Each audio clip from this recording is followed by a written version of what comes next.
গল্পের বাক্স চ্যানেলে আপনারা শুনছেন কথাসাহিত্যিক সমরেশ মজুমদারের লেখা অর্জুন সিরিজ থেকে একটি রহস্য উপন্যাস হিসেবে ভুল ছিল।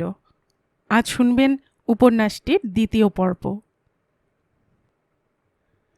ডেরেকের সঙ্গে বেরিয়ে এলো অর্জুন। এখন রাস্তায় লোকজন চলাচল করছে।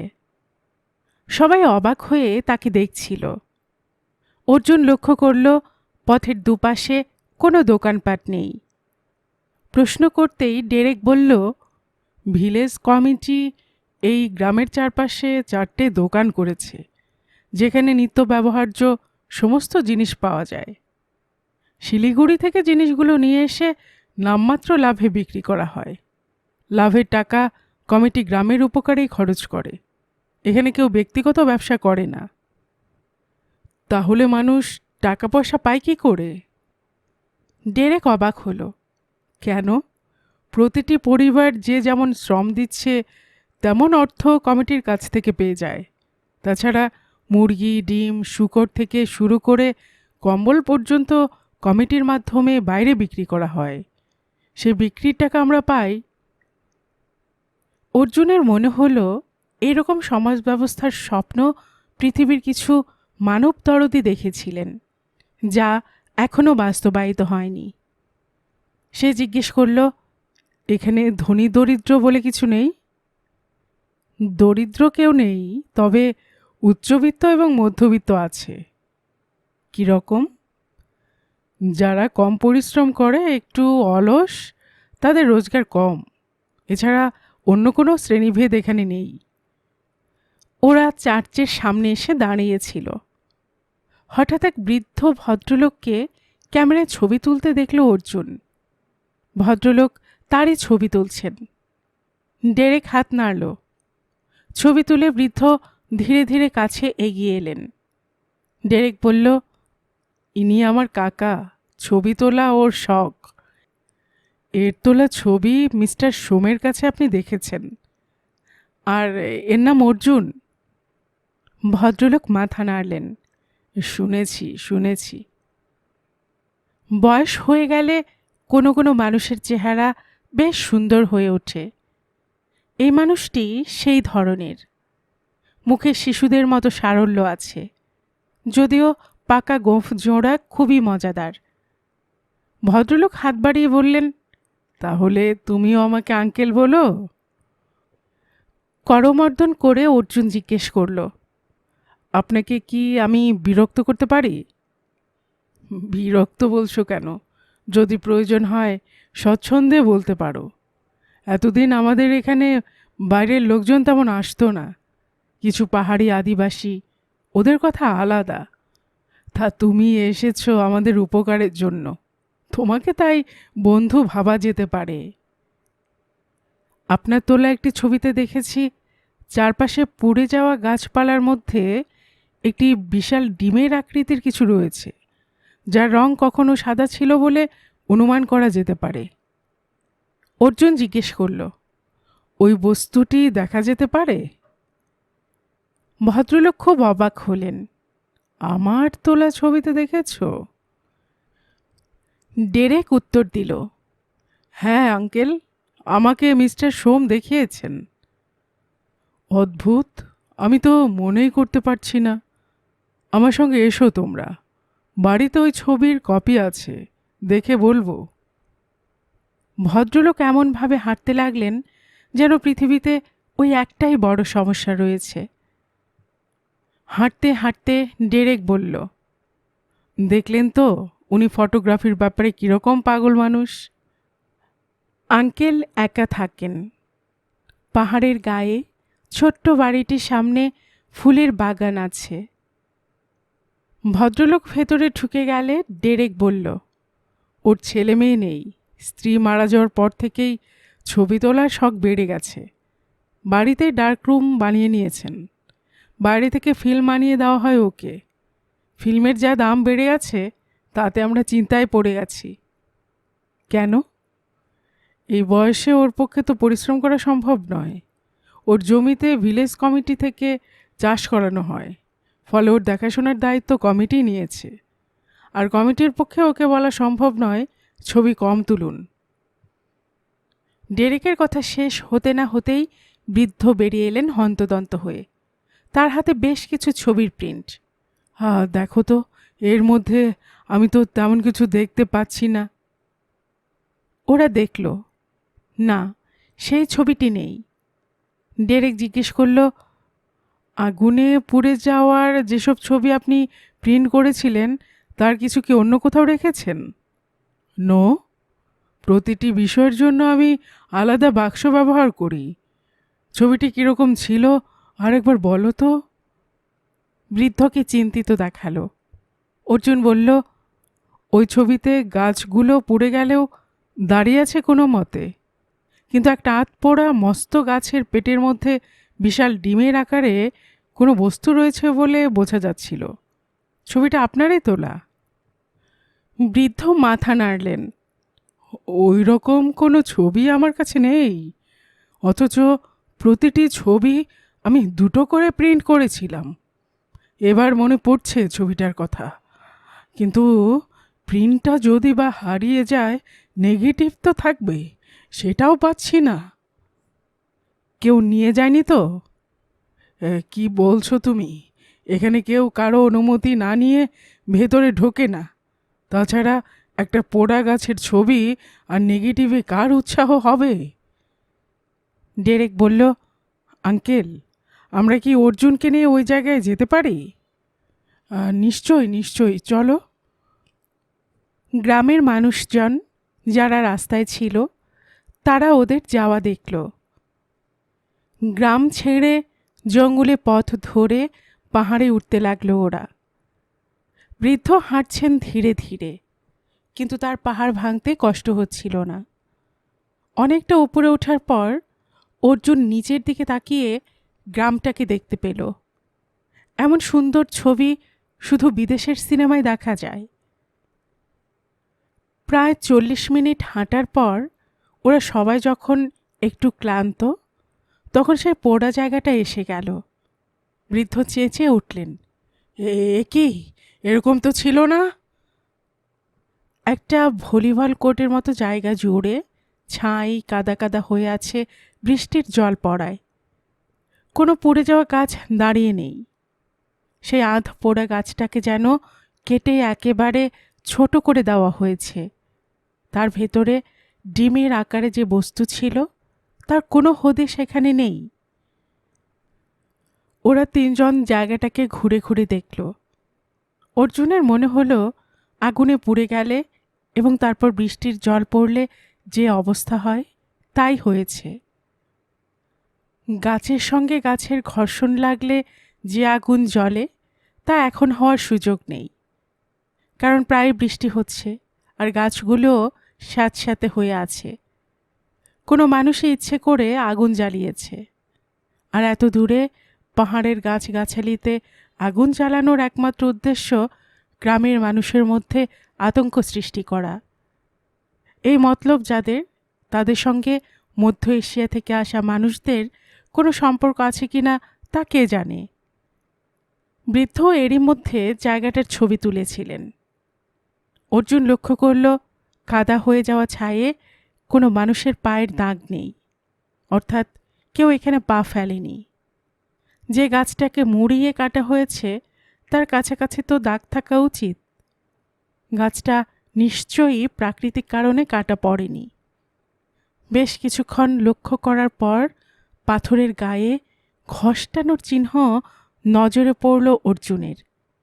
যেখানে চিহ্নটা, সেখানে কাদা হয়ে যাওয়া ছাই লেগে রয়েছে।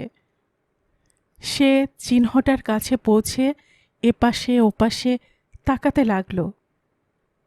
এই সময় ডেরেক তাকে ডাকল। জায়গাটা দেখে রেখে অর্জুন ফিরে এলো। বৃদ্ধ বললেন, আমি এবার নিশ্চিত এখানকার ছবি তুলে নিয়ে যাওয়ার পর কেউ বা কারা অবশ্যই এখানে এসেছিল। আমি যেমনটি দেখে গিয়েছি তার সঙ্গে কোনো মিল নেই এখন। আপনাদের গ্রামের কোনো মানুষই হয়তো কৌতূহলে এখানে এসেছিল? না, তেমন হলে তারা ফিরে গিয়ে বলতো। বৃদ্ধ মাথা নাড়লেন। আপনি কি বলতে চাইছেন আপনাদের সবাই বিশ্বস্ত? অর্জুন জিজ্ঞেস করল। আপনি কি বলতে চাইছেন? ডেরেকের মুখ শক্ত হয়ে গেল। পৃথিবীর সর্বত্রই বিশ্বাসঘাতকেরা বাস করে। দ্রুত মাথা নাড়ল ডেরেক। অর্জুন, আপনি খুব ভুল করছেন। কয়েকশো বছর ধরে আমরা নিজেদের স্বাতন্ত্র্য অক্ষুণ্ণ রেখে এখানে বাস করছি। আপনার অভিজ্ঞতা অন্যরকম হতে পারে, কিন্তু আমাদের একতা সম্পর্কে সন্দেহ প্রকাশ করা মানে আমাদের অপমান করা। এই কথাটা ভবিষ্যতে মনে রাখবেন। খুব ভালো লাগলো শুনে, তবু আমি যেটা বলেছি সেটা মিথ্যে নয়। আপনার কাছে কোনো প্রমাণ আছে? বলেই ডেরেক হাত নাড়ল। গতকাল এখানে আসার আগে আপনি আমাদের অস্তিত্ব জানতেনই না। এখানে আসার পর 4-5 জনের বাইরে কারোর সঙ্গে আপনার আলাপ হয়নি, অথচ আপনি আমাদের মধ্যে বিশ্বাসঘাতক আবিষ্কার করে ফেললেন। এই যদি আপনার তদন্তের চেহারা হয়, তাহলে বুঝব মিস্টার সোম আপনাকে পাঠিয়ে ভুল করেছেন। ডেরেক, আমার জায়গায় মিস্টার সোম থাকলে একই কথা বলতেন। উত্তেজিত হয়ে ডেরেক কিছু বলতে যাচ্ছিল, কিন্তু বৃদ্ধ বাধা দিলেন। আহা, অকারণে ও কেন এ ধরনের কথা বলতে যাবে? ওর কারণগুলো আগে শোনো। অর্জুন বলল, হ্যাঁ আঙ্কেল, কারণ নিশ্চয় আছে, তবে সেটা এখনই আমি বলতে চাই না। কে জানে, হয়তো সেটা বললে বিশ্বাসঘাতকেরা সাবধান হয়ে যেতে পারে। ডেরেক চিৎকার করল, মাই গড, আপনি আমাদেরও সন্দেহ করছেন? অপরাধীকে খুঁজে বের করার আগে কেউ সন্দেহের ঊর্ধ্বে নন, মিস্টার ডেরেক। বৃদ্ধ বললেন, ঠিক ঠিক কথা। চলো গ্রামে ফেরা যাক। দুপুরে খাওয়া দাওয়ার পর নিচের হল ঘরে শিশুদের নিয়ে মায়েরা জড়ো হলেন। তাদের বাবা এবং অন্যরা খানিকটা দূরে দাঁড়িয়ে আছে। 11টি শিশুকে একসঙ্গে দেখলে আলাদা ছবি তৈরি হয়। 2 বা 2-এর কাছাকাছি বলে প্রত্যেকে স্বচ্ছন্দ। নিজেদের মধ্যে যে হল্লা জুড়েছে তা তাদের মায়েরা সামলাতে হিমশিম খাচ্ছেন। মিসেস বেনসন বললেন, এই 11 জনের কথাই বলেছিলাম। অর্জুন প্রতিটি বাচ্চাকে খুঁটিয়ে দেখছিল। স্বাভাবিক হইচই করা শিশু, কেউ একটু বেশি দুরন্ত, এই যা। একটি বাচ্চা অবশ্য বেশি চুপচাপ, গম্ভীর মুখে অন্যদের দুষ্টুমি দেখছিল। অর্জুন ওর কাছে গেল, হাঁটু মুড়ে বসে জিজ্ঞেস করল, তোমার নাম কি? প্রশ্নটি অবশ্য ইংরেজিতে। শিশুটি অর্জুনকে দেখল, ঠোঁট টিপল, কিন্তু কোনো উত্তর দিল না। তার মা বোঝাতে লাগলেন, কথা বলো, নাম জিজ্ঞেস করলে উত্তর দিতে হয়। শিশুটির কানে সেসব ঢুকল না। অর্জুন হেসে বলল, মনে হচ্ছে ও কথা বলতে পারে না, তাই না? শিশু মাথা নেড়ে নীরবে হ্যাঁ বলল। তার মা চিৎকার করে উঠলেন, ওরে দুষ্টু, কি পাজি রে তুই! বাড়িতে বকবক করে আমার মাথা খারাপ করে দিস, আর এখন বেশ বলে দিলি কথা বলতে পারিস না। এসব সত্ত্বেও শিশুটির মুখে কোনো প্রতিক্রিয়া হলো না।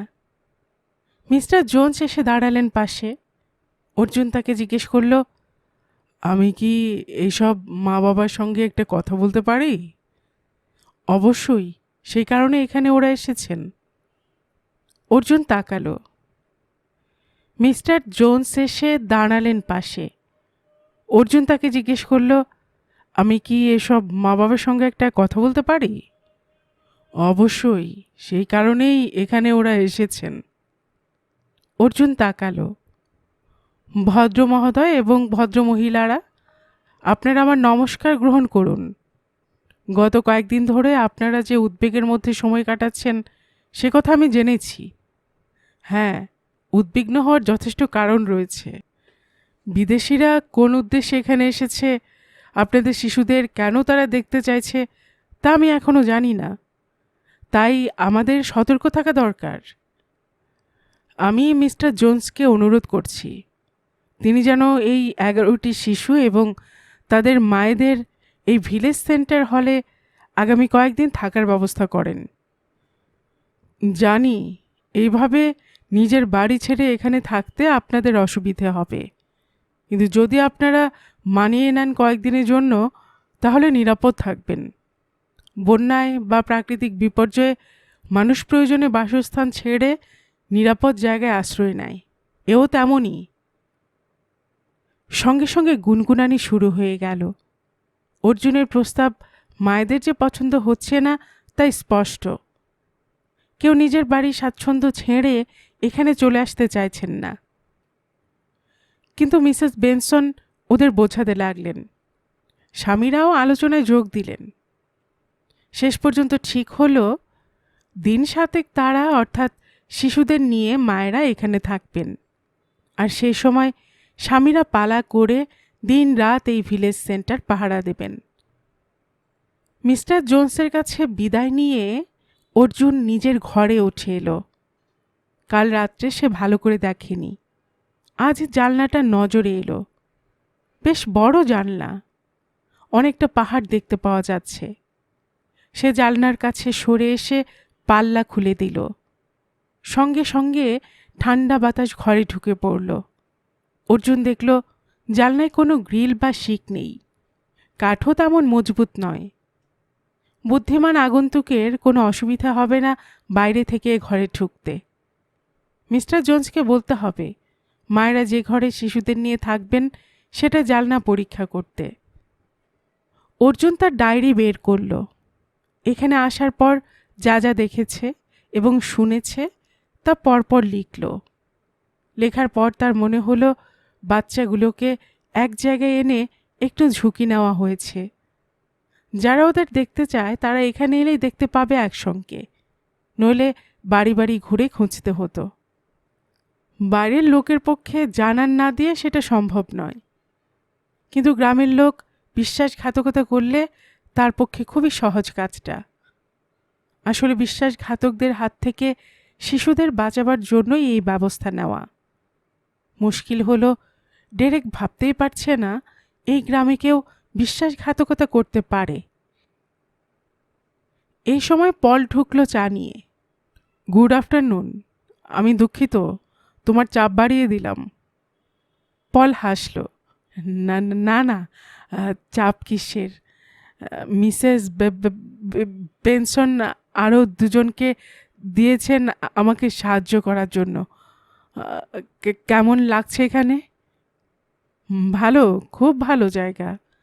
তোমরাও খুব ভালো। চায়ের কাপ হাতে নিয়ে অর্জুন জানলায় গেল। নিচে রাস্তার একাংশ দেখা যাচ্ছে।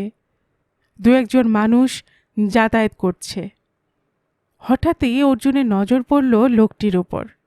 তার চিন্তা ভুল হয়নি, গত রাতের দ্বিতীয় লোকটি। সে দ্রুত হাত নেড়ে পলকে ডাকল। পল কাছে আসতে সে জিজ্ঞেস করল, ওকে চেনো তুমি? কি নাম ওর? ও ও হলো এড। আমাদের জামা প্যান্ট সেলাই করে। লোকটাকে দেখলে খুব ভালো মনে হয়। মিস্টার জোন্স ওর ব্যাপারটা ভালো জানেন। চা খাওয়া হয়ে গেলে একটা পুল ওভার আর মাফলার জড়িয়ে নিচে নামলো অর্জুন। জিনিসপত্র নিয়ে মায়েদের আসা শুরু হয়েছে তখন। মিস্টার স্মিথ আর ডেরেক তাদের থাকার ব্যবস্থা তদারকি করছেন। ডেরেক তাকে দেখতে পেয়ে এগিয়ে এলো। আমি বুঝতে পারছি না অর্জুন, এটা আপনি কেন করলেন? এর ফলে আতঙ্ক আরও বাড়বে। আতঙ্কিত মানুষেরা বেশি সজাগ হয়, তাই না? আমি একমত নই, মিস্টার জোন্স বললেন।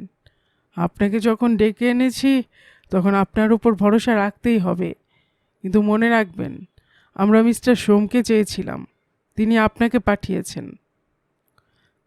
ডেরেক গম্ভীর মুখে বলল, তাহলে আপনি আমার ফেরার ব্যবস্থা করে দিন।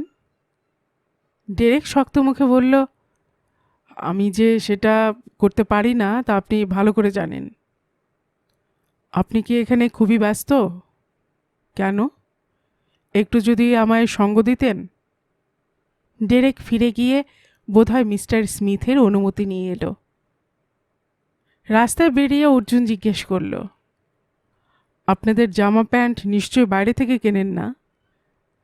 এখানে কি ফ্যাক্টরি আছে? হ্যাঁ আছে তো, 6 জন কর্মী রোজ সেই কাজটা করে থাকেন। আমি সেই ফ্যাক্টরিতে যেতে চাই। ডেরেক অবাক হয়ে জিজ্ঞেস করল, কি ব্যাপার? এমনি ধরে নিন শুধুই কৌতূহল। ডেরেক কাঁধ নাচালো। পুরোটা পথ ওরা কেউ কথা বলল না। একতলা বিশাল হল ঘরের মতো একটা বাড়ির দরজায় দাঁড়িয়ে ডেরেক বলল, এর কথা বলছিলাম। প্রথমে একটা অফিস ঘর গোছের, সেখানে একটি তরুণ খাতায় কিছু লিখছিল।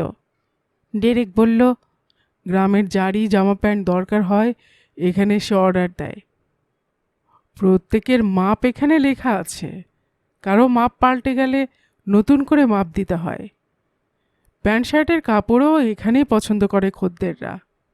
মেয়েদের পোশাকের কারখানা আলাদা, আপনি কি সেখানেও যেতে চান? আগে এই জায়গাটা দেখি। ডেরেক ছেলেটিকে বলতেই সে ওদের ভেতরে নিয়ে গেল। এলাহি ব্যবস্থা। লম্বা টেবিলের ওপর সেলাইয়ের মেশিন রাখা আছে। 3 জন কর্মী এখনও কাজ করে চলেছেন। জোরালো আলো জ্বলছে। এই গ্রামের সমস্ত পুরুষের পোশাক সরবরাহ করতে এদের সারা বছরই কাজ করতে হয়। অর্জুন জিজ্ঞেস করল, আপনি বলছিলেন 6 জন কর্মী এখানে কাজ করেন? হ্যাঁ। এই প্রতিষ্ঠানের দায়িত্বে কে আছেন? এডওয়ার্ড। ডেরেক ঘুরে দাঁড়িয়ে তরুণকে জিজ্ঞেস করল, এড কোথায়? তরুণ জবাব দিল, একটু আগে উনি বাড়ি চলে গেছেন। ডেরেক বলল, আপনার যা জানার এদের কাছ থেকে জানতে পারেন। অর্জুন মাথা নাড়ল। ঠিক আছে, চলুন। বাইরে বেরিয়ে এসে ডেরেক প্রশ্ন করল, আমি বুঝতে পারছি না আপনার তদন্তের সঙ্গে আমাদের পোশাক তৈরির কারখানার কি সম্পর্ক থাকতে পারে? অর্জুন হাসল। এমন তো হতে পারে আপনাদের শার্ট প্যান্টের স্টাইল আমার এত ভালো লেগেছে যে আপত্তি না থাকলে আমার জন্য বানিয়ে নিতে চাই। ডেরেক মাথা নাড়ল। আপনাকে ঠিক বুঝতে পারছি না। তখন সন্ধে নামছিল। হাঁটতে হাঁটতে অর্জুন জিজ্ঞেস করল, মিস্টার এডওয়ার্ডের সেলাইয়ের হাত খুব ভালো, তাই না? হুম, এড ভালো কাটার। ও কেটে দেয়, সেলাই করে অন্যরা। উনি এটা শিখলেন কি করে? ওর বাবার কাছ থেকে। মানুষটা কীরকম? কেন বলুন তো? এত ভালো কাজ জানেন অথচ এই গ্রামেই পড়ে আছেন। শিলিগুড়ি তো কোন ছাড়, কলকাতায় গেলে বড় বড় দোকান ওকে লুফে নেবে। আপনাকে তো আগেই বলেছি আমরা এই গ্রামের বাইরে যেতে ভালোবাসি না। তবে এড একটু রকচটা মানুষ। ভিলেজ কমিটি ওকে একবার শাস্তি দেওয়ার কথা ভেবেছিল। ওর স্ত্রী ক্ষমা করে দেওয়ায় ব্যাপারটা শেষ হয়ে গেছে। কি ব্যাপার? স্ত্রীকে অযথা মারধর করত। পান থেকে চুন খসলেই ওর মেজাজ খারাপ হয়ে যেত। স্ত্রী ওর কাছ থেকে চলে যেতে চায় বলে ভিলেজ কমিটির কাছে আবেদন করায় ও মারধর করেছিল, কিন্তু শেষ পর্যন্ত ভদ্রমহিলাই ক্ষমা করে দেন। উনি কি এখন এডের সঙ্গে আছেন? না, ওরা আলাদা হয়ে গিয়েছে। যদি ওর স্ত্রী ক্ষমা না করতেন তাহলে কি শাস্তি হতো? অপরাধের গুরুত্ব বুঝে। যেমন প্রচণ্ড পরিশ্রম করতে হয় এমন কাজ ওকে কোনো পারিশ্রমিক ছাড়াই করতে হতো 5 বছর ধরে। যদি এড সেটা মেনে না নেয়, না নিয়ে উপায় নেই। যদি এখান থেকে পালিয়ে যায়? আজ পর্যন্ত তেমন ঘটনা ঘটেনি। অর্জুন দাঁড়িয়ে পড়ল। ডেরেক, আজ পর্যন্ত তেমন ঘটনা ঘটেনি বলে আপনারা যদি ভেবে থাকেন কখনো ঘটবে না, তাহলে খুব ভুল করবেন। এই এড লোকটিকে দেখার ইচ্ছে হচ্ছে। ওর বাড়িতে যাওয়া যেতে পারে? ডেরেক মাথা নাড়ল। হাঁটতে হাঁটতে বলল, আমার মনে হচ্ছে আপনি তদন্ত করতে এসে অকারণে সময় নষ্ট করছেন। প্রায় একদিন হয়ে গেল, কিন্তু আপনার কাজ একটুও এগোয়নি। অর্জুন হাসল, কিছু বলল না। এডওয়ার্ডের বাড়িটির গায়ে অযত্নের ছাপ স্পষ্ট। রাস্তা থেকে নেমে বন্ধ দরজায় শব্দ করল ডেরেক। দ্বিতীয়বারে দরজা খুলল এড। চোখ মুখে অবাক হওয়া স্পষ্ট। কি ব্যাপার ডেরেক? ইনি অর্জুন, আমাদের অতিথি। আপনার কারখানায় গিয়েছিলেন। আমাদের জামা প্যান্ট দেখে ওর খুব ইচ্ছে হয়েছে নিজের জন্য কিছু তৈরির। ডেরেক বলল। এড বলল, অনেক ধন্যবাদ আপনার ইচ্ছের জন্য, তবে আমরা বাইরের লোকের জন্য কিছু তৈরি করি না। অবশ্য ভিলেজ কমিটি যদি আদেশ দেয় তাহলে আপত্তি নেই। অর্জুন লক্ষ্য করল এড তাদের ভেতরে যেতে বলছে না। সে জিজ্ঞেস করল, আচ্ছা, আপনার পূর্বপুরুষরা কি একই কাজ করতেন? হ্যাঁ, আমি যতদূর জানি ওরা একই প্রফেশনে ছিলেন। ইংল্যান্ডে কোথায় আপনার বাড়ি ছিল? ডেরেক বাধা দিল, সরি অর্জুন, আমরা ওই ইতিহাস মনে করতে চাই না। তাই? কিন্তু এড, যদি আপনি সুযোগ পান ইংল্যান্ডে যাওয়ার, তাহলে কি করবেন? এড বলল, আপনার কথা বুঝতে পারছি না। এই ধরুন, আপনারা এখন এক্সপোর্ট করছেন। ধরা যাক ভিলেজ কমিটি ঠিক করলো এক্সপোর্টের ব্যাপারে খোঁজখবর নিতে আপনাকে ইউরোপে পাঠাবে। যাবেন? কমিটি আমাকে পাঠাবে না। কেন? কারণ ওই ব্যাপারটা আমি বুঝি না। বেশ, হঠাৎ আপনি 1,00,000 টাকা পেয়ে গেলেন, তখন কি যাবেন? না, আমার পূর্বপুরুষেরা ঠিক করেছিলেন ও দেশে তারা ফিরে যাবেন না। সেই সিদ্ধান্ত আমাকে মেনে নিতে হবে। কিন্তু আপনাদের পূর্বপুরুষদের অনেক সিদ্ধান্ত ভুল ছিল, এটা প্রমাণিত হয়েছে। আগে তাদের ভুলটা আমার ক্ষেত্রে প্রমাণিত হোক। ও, আপনি তো একাই থাকেন। রাত্রে কি করেন? বাড়িতেই থাকি। গত রাত্রে কোথায় ছিলেন? গত রাত্রে? ও, আমার এক বন্ধু খুব ধরেছিল, তাই ওর সঙ্গে একটু পাবে গিয়েছিলাম। পাব? আমাদের এখানে পানীয় খাওয়ার একটা দোকান আছে, সবাই আড্ডা মারে সেখানে। ও, আপনার বন্ধুর নাম কি? চার্লস। খাটাখাটুনির পর একটু আড্ডা মারা ভালো। আজ বের হবেন না? না, আজ বাড়িতেই থাকব।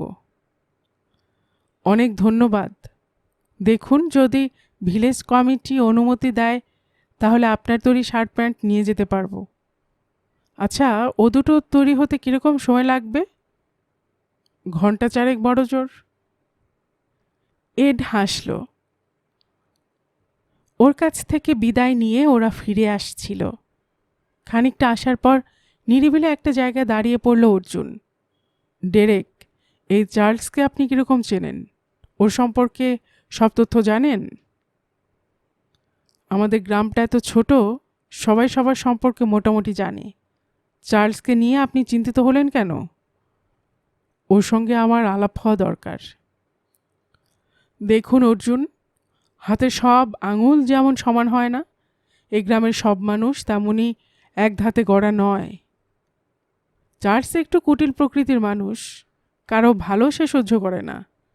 সবসময় মনে করে লোকে তাকে মর্যাদা দিচ্ছে না। এই ধরনের মানুষ নিজে যেমন সুখী হয় না, তেমনি অন্য কেউ সুখী করতে চায় না। ডেরেক বলল।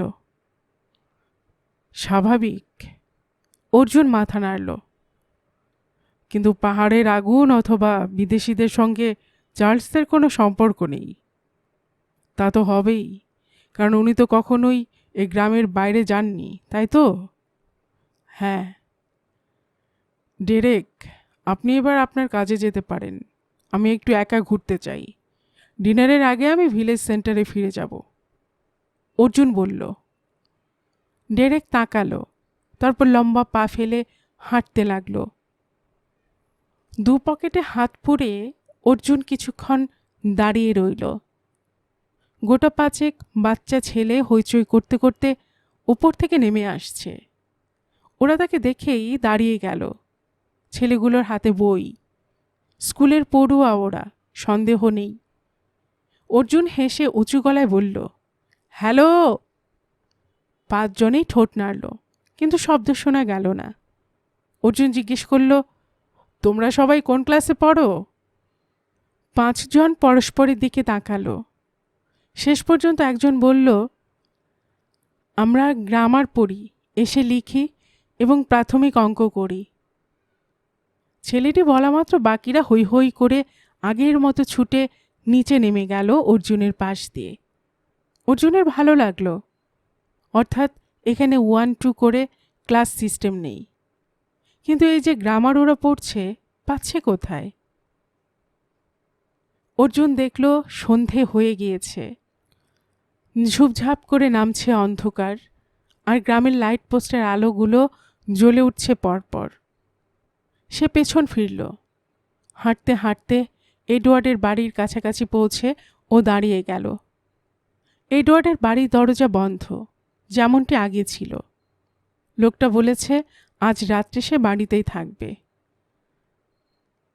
অর্জুন ধীরে ধীরে নিচে নেমে এলো। বাড়িটার গায়ে 2টো ইউক্যালিপটাস গাছ রয়েছে পাশাপাশি। সে গাছ দুটোর মধ্যে গিয়ে দাঁড়ালো। চট করে বাইরে থেকে কেউ তাকে দেখতে পাবে না। অর্জুনের বিশ্বাস আজ এডওয়ার্ডের কাছে সে চার্লস লোকটা অবশ্যই আসবে। চার্লস কি বলে তা শোনা দরকার। কিছুক্ষণ ইউক্যালিপটাস গাছের আড়ালে থাকার পর অর্জুনের মনে হলো, ঘরের ভেতরে কথা বললে সে বাইরে থেকে কিছুই শুনতে পাবে না। বাড়িটার ভেতরে আলো জ্বলছে, কিন্তু এডওয়ার্ড কোথায় আছে তা টের পাওয়া যাচ্ছে না। সে ইউক্যালিপটাসের আড়াল ছেড়ে বেরিয়ে এলো। বাড়িটার পেছনে লম্বা কাঠের বারান্দা রয়েছে। অর্জুন সে বারান্দায় উঠল। এদিকের দরজা ভেতর থেকে বন্ধ, কোনোভাবেই সেটা খোলা যাচ্ছে না। এই সময় বাইরের দরজায় শব্দ হলো। অর্জুন শুনতে পেল এডওয়ার্ড চিৎকার করল, কে? যে এসেছে সে জবাব না দিয়ে দ্বিতীয়বার শব্দ করল। অর্জুন বারান্দা থেকে নেমে বাড়িটার পাশ দিয়ে এগোলো। ইতিমধ্যে দরজা খুলেছে এডওয়ার্ড। আরে তুমি, কি ব্যাপার? তোমার সঙ্গে কিছু কথা আছে, এসো, ভেতরে এসো। বাইরের দরজা বন্ধ হওয়ার শব্দ হলো। জানলার আলোয় ছায়া পড়ল। অর্জুন বুঝল ওরা পাশের ঘরে এসে বসল। আগন্তুক বলল, এড, তুমি কি ইংল্যান্ডে যেতে চাও? আবার এই কথা কেন? এড জিজ্ঞেস করল। তোমাকে মনস্থির করতে হবে, কারণ বাইরে থেকে কেউ একজন এসেছে যার কথা মতো গ্রামের সমস্ত 2 বছরের বাচ্চাদের ওরা ভিলেজ সেন্টারে নিয়ে গিয়েছে। এতে অবশ্য আমাদের সুবিধে হলো, তুমি আর আমি যদি হাত মেলাই তাহলে বাচ্চাটাকে পেতে অসুবিধা হবে না। এডের গলা শুনতে পেল অর্জুন। চার্লস, তোমাকে আমি গতকালই বলেছি ও ব্যাপারে আমার কোনো উৎসাহ নেই, তাহলে আবার এসব কথা কেন? চার্লস উত্তেজিত হলো। অদ্ভুত মানুষ তুমি, কোন আশায় এখানে পড়ে আছো? হ্যাঁ, তোমার সংসার বলে কিছু নেই? এই গ্রামের মানুষদের জামা প্যান্ট পরাতে পরাতে একসময় মরে যেতে হবে। তোমার যা হাত, তাতে লন্ডনের যে কোনো বড় দর্জির দোকান তোমাকে লুফে নেবে। পায়ের উপর পা তুলে বাকি জীবন থাকতে পারবে তুমি। এড তবু আপত্তি করল, না ভাই, আমার ঠিক সাহস হচ্ছে না। তার মানে তুমি আমার যাওয়া বন্ধ করতে চাও? না তো, তুমি তোমার প্ল্যান মতো এগিয়ে যাও। আমার প্ল্যান মতো এগোতে গেলে তোমাকে সঙ্গে রাখা দরকার।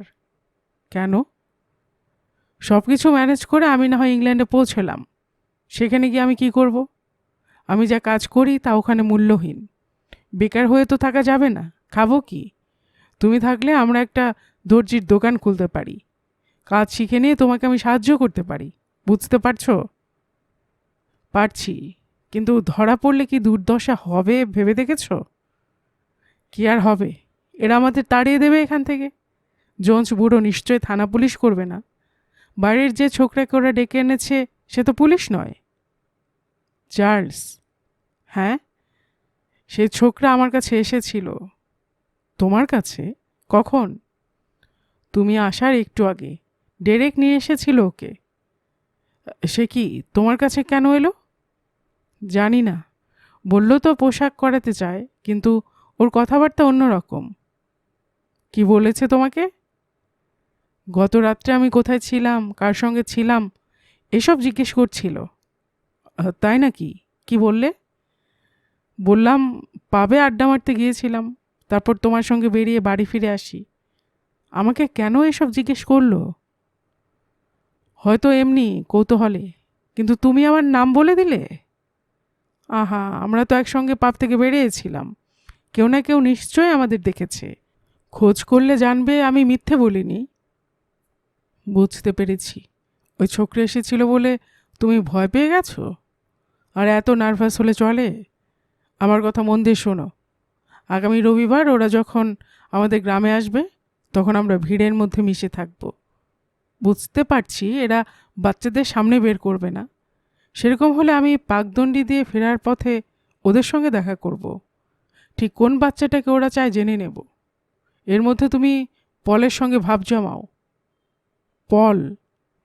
হ্যাঁ, তোতলাটার সঙ্গে তোমার তো সম্পর্ক ভালো। মিসেস বেনসনের মেয়ের সঙ্গেও ও বন্ধুত্ব করতে চায়, যেটা ভদ্রমহিলা একদম পছন্দ করেন না। মেয়েটিও পলকে অপছন্দ করে। তুমি এই বিষয়ে সহানুভূতি দেখাও, যাতে পল তোমাকে নিজের লোক মনে করে। আর ওকে হাত করতে পারলে ভিলেজ সেন্টারে যে কোনো বাচ্চাকে বের করে আনতে অসুবিধা হবে না। হঠাৎ দরজা খুলে গেল। কোনো মতে নিজেকে আড়ালে নিয়ে গেল অর্জুন। বড় বড় পা ফেলে চলে গেল চার্লস। এড দরজাটা বন্ধ করে দিল। 11টা বাচ্চা কিছুতেই ঘুমোতে চাইছে না। তাদের মায়েরা খুবই বিব্রত।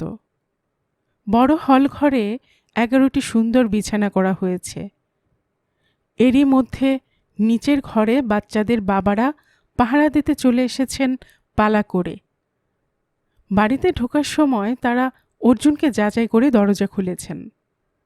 নিজের ঘরে ঢোকার সময় অর্জুন শুনতে পেল হলঘর থেকে গান ভেসে আসছে। কোন এক মা ইংরেজিতে ঘুমপাড়ানি গান গাইছেন। পৃথিবীর সমস্ত শিশুদের জন্য তাদের মায়েরা মোটামুটি একই সুরে গান গেয়ে থাকেন। ডিনার নিয়ে এলো পল। ভাবগতিক দেখে মনে হলো সে খুবই ব্যস্ত। বলল, আজকালকার বাচ্চারা ঘুমোতে চায় না কেন বলো তো? অর্জুন খাওয়া শুরু করলো। আমি জানি না। পল চলে যাচ্ছিল, অর্জুন তাকে ডাকল। তোমার কি খুব জরুরি কাজ আছে? তা নেই, তবে মিসেস বেনসনের মেয়ে এলি তো এইসব কাজ কখনো করেনি। ওহো, এলি বুঝি তোমাকে সাহায্য করছে? হ্যাঁ, কিন্তু তুমি ওকে চেনো? একটুও না। তবে তুমি যে ওর সঙ্গে বন্ধুত্ব করতে চাও এবং মিসেস বেনসন সেটা পছন্দ করেন না, তা জানি। কি ঠিক তো? পল অবাক হয়ে মাথা নাড়ল। হ্যাঁ। আচ্ছা পল, কেউ যদি তোমাকে প্রস্তাব দেয় ওই বন্ধুত্বটা করিয়ে দেবে, কিন্তু তার বদলে ও যা বলবে তাই করতে হবে, তাহলে তুমি কি রাজি হবে? কি করতে হবে?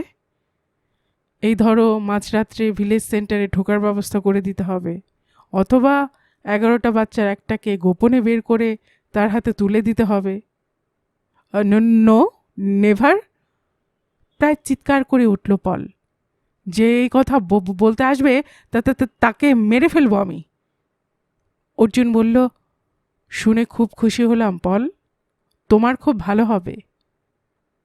পল দাঁড়ালো না, ঝড়ের মতো চলে গেল ঘর ছেড়ে। আজকের রাতের আকাশ পরিষ্কার, ফলে ঠান্ডা পড়েছে জাঁকিয়ে। রাতের খাওয়া শেষ করে নিচে নেমে এলো অর্জুন। 4টে চেয়ারে 4জন পুরুষ বসে গল্প করছিল। বাচ্চাদের বাবারা পালা করে পাহারা দিচ্ছেন। এরা প্রথম দল। অর্জুনকে দেখা মাত্র 4জন উঠে দাঁড়ালেন। অর্জুন বলল, আমি আপনাদের কয়েকদিন কষ্ট দিচ্ছি বলে দুঃখিত। ওরা মাথা নেড়ে না বলে হাসলেন। অর্জুন ওদের অনুমতি নিয়ে বাইরে বেরিয়ে এলো। আজ সত্যি ছবির মতো দেখাচ্ছে গ্রামটাকে। রাস্তায় অবশ্য লোকজন নেই। হয়তো আগন্তুকদের কারণে যে ভীতি ছড়িয়েছে তা বড়দেরও আক্রমণ করেছে। বেশ ঠান্ডা লাগছে আজ। পকেটে হাত ঢুকিয়ে দিল অর্জুন। হাঁটতে হাঁটতে অনেকটা আসার পর সে বাড়িটাকে চিনতে পারল। ডেরেকের কাকার বাড়ি। বাড়িটা এখন অন্ধকার। বৃদ্ধ নিশ্চয়ই ঘুমিয়ে পড়েছেন, কিন্তু ওর তোলা ছবির বাক্স থেকে নেগেটিভ এবং বিশেষ করে ছবি চুরি গেল কী করে? অর্জুন দাঁড়ালো না। হাঁটতে হাঁটতে সে পাহাড়ে উঠতে লাগলো। চাঁদের আলো থাকায় পথ চলতে কষ্ট হচ্ছিল না। শেষ পর্যন্ত সে পোড়া জায়গাটায় পৌঁছে গেল। একটু খুঁজতেই সেই পাথরটা পেয়ে গেল, যার গায়ে ঘষ্টানো দাগ আর কাদার চিহ্ন রয়েছে। দাগটা গিয়েছে ওপর থেকে নিচু পর্যন্ত, অর্থাৎ কোনো ভারী বস্তু ওই পাথরে ধাক্কা খেয়ে নিচে পড়েছে অথবা নিয়ে যাওয়া হয়েছে। কিন্তু নিচে গভীর খাদ এবং জঙ্গল। অর্জুন খানিকটা নেমে দেখল গাছ থেকে উঠে আসা একটা বড় গাছের ডাল ভেঙে ঝুলছে, অর্থাৎ ভারী বস্তুটি ওখান দিয়ে নিচে পড়েছে। এখন এই রাত্রে নিচে নামা অসম্ভব। এই জঙ্গলে হিংস্র প্রাণী নিশ্চয়ই রয়েছে। তাছাড়া নামার রাস্তা করে নেওয়া ছাড়া কোনো উপায় নেই। কিন্তু ছবিতে যেটাকে বিশাল ডিমের মতো মনে হচ্ছিল এবং যেটি অদৃশ্য হয়েছে, সেটি যদি ওই ভারী বস্তু হয়, তাহলে কে সেটাকে সরালো? তার কি স্বার্থ? ঘষ্টানো দাগটা দেখে বোঝা যায় প্রচুর শক্তি না থাকলে ওই বস্তুটিকে গাছ থেকে তুলে নিয়ে এসে ওখান দিয়ে ফেলা যেত না। হঠাৎ অর্জুনের মনে পড়ল ঘড়িটার কথা। আসার আগে অমলদা এটার ক্রিয়াকর্ম বুঝিয়ে দিয়েছিলেন। সে ঘড়ির ঢাকনাটাকে খুলে বোতাম টিপতেই সরু টর্চের আলোর মতো একটা উজ্জ্বল রেখা বেরিয়ে এলো। খাদের দিকে সেটা ধরতে রেখাটা নিচে নেমে যেতে লাগলো। যত নামছে তত স্পষ্ট হচ্ছে জায়গাটা। যেসব গাছের ডালপালা ওর যাওয়ার পথে পড়ছিল, সেগুলো মুহূর্তেই শুকনো হয়ে সরে যাচ্ছিল দুপাশে। ওই আলোর রেখা পাথর অথবা মাটি ছাড়া যে কোনো শক্ত বস্তুকে ভেদ করতে সক্ষম। ঘুরিয়ে ঘুরিয়ে অর্জুন রেখাটাকে নিয়ে যেতে পারল সেই ডিমের আকারের বস্তুটির গায়ে। স্পর্শ লাগতেই মনে হলো শক্ত বস্তুটির একাংশে চিড় ধরল, আর তখনই মাথার উপরে গুমগুম শব্দ বাজল। অর্জুন দ্রুত চাবি ঘুরিয়ে আলোর রেখা নিভিয়ে দিয়ে পাহাড়ের খাঁজে সরে এলো। আর এই তাড়াহুড়োতে ঘড়ির ঢাকনাটা বন্ধ করতে ভুলে গেল সে। আওয়াজটা যে কোনো যন্ত্রের তা বোঝা যাচ্ছে। একসময় আওয়াজটা থেমে গেল। এই গভীর জঙ্গলে ডেরেকদের গ্রাম থেকে কেউ এত রাত্রে নিশ্চয়ই কোনো যন্ত্র নিয়ে বেড়াতে আসবে না। আর তখনই চারপাশ আলোকিত হয়ে গেল। কাছাকাছি কোথাও আগুন জ্বলছে, পুড়ে যাচ্ছে গাছপালা, শব্দ হচ্ছে পোড়ার। হঠাৎই অর্জুন ওদের দেখতে পেল। তরতর করে নেমে আসছে চারটে মূর্তি। আকৃতি বেশ ছোট। এখন আগুনের কল্যাণে চারপাশ দিনের মতো স্পষ্ট, কিন্তু তা সত্ত্বেও ওদের মুখ চোখ ভালো করে দেখতে পেল না সে।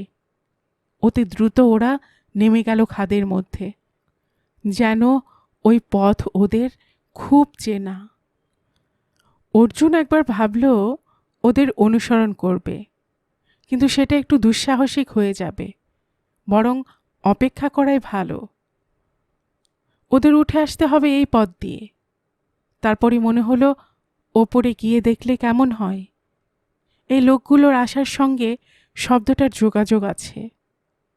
অর্জুন সন্তর্পণে বেরিয়ে এলো। সঙ্গে সঙ্গে সে আগুনের শিখা দেখতে পেল। হু হু করে জ্বলছে জঙ্গল। ডেরেকরা ওদের গ্রাম থেকে এই আগুন দেখতে পায়। আর একটু এগুলে নিজেকে আড়াল করার কোনো সুযোগ থাকবে না। চারজন নিচে গিয়েছে, উপরে কতজন রয়েছে কে জানে, এবং ওরা নিছক চড়ুইভাতি করতে রাত দুপুরে এখানে আসেনি। হঠাৎ নিচে একটা চিৎকার শোনা গেল। অর্জুন দ্রুত সরতে যেতেই তার পা পিছলে গেল। সরসর করে অনেকটা নিচে ঝোপের মধ্যে ঢুকে গেল তার শরীরটা। পড়ার সময় কাঁটা জাতীয় কিছু ফুটে গেল হাতে, কাঁধে। প্রচণ্ড যন্ত্রণা সত্ত্বেও সে কিছুক্ষণ স্থির হয়ে পড়ে রইল। তার পড়ার সময় শব্দ হয়েছে। অবশ্য আগুনে গাছ পোড়ার আওয়াজ ছাপিয়ে সেই শব্দ কারো কানে গিয়েছে কিনা বোঝা যাচ্ছে না। হঠাৎ সেই শব্দটা বাজল, তারপর ধীরে ধীরে মিলিয়ে গেল সেটা। অর্জুন মাথা তুলল। শরীরটাকে সোজা করা যাবে না, পায়ের সামান্য চাপেই নুড়ি গড়িয়ে পড়ছে। সে একটু বাঁ দিক ঘেঁষে উপরে উঠতে যেতেই পায়ের তলার পাথর সরে গেল। সরসরেই নেমে যাচ্ছিল সে, প্রচণ্ড আঘাত লাগছে পাথরে। শেষ পর্যন্ত দুহাতে একটা পাথর আঁকড়ে ধরে নিজেকে সামলাতে পারল সে। সোজা হয়ে দাঁড়িয়ে ওপর দিকে তাকিয়ে মনে হলো আগুন অনেক কম এখন, অথবা যেখানে আগুন জ্বলছিল সেখান থেকে অনেক নিচে নেমে এসেছে সে। সমস্ত শরীর জ্বলছে, রক্ত বেরিয়ে গেছে কোথাও কোথাও। সে ঘড়িটার দিকে তাকালো, ঢাকনাটা নেই। এটা কি করে হলো?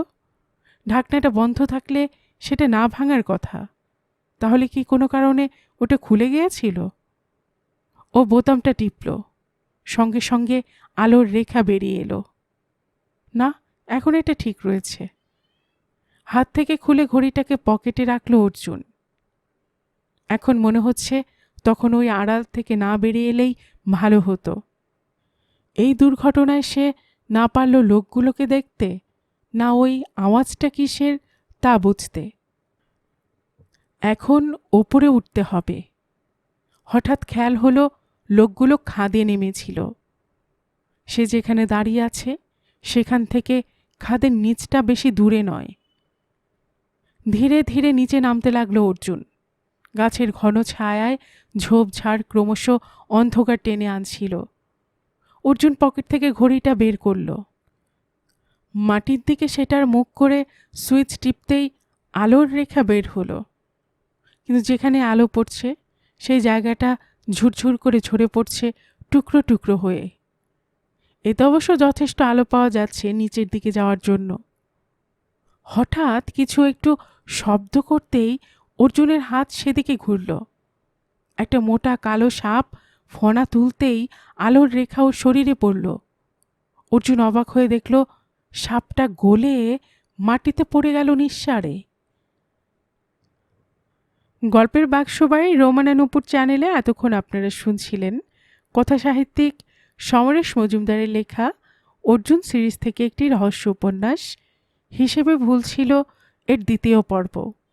আর এতক্ষণ গল্প পড়ে শোনাচ্ছিলাম আমি রোমানা নূপুর।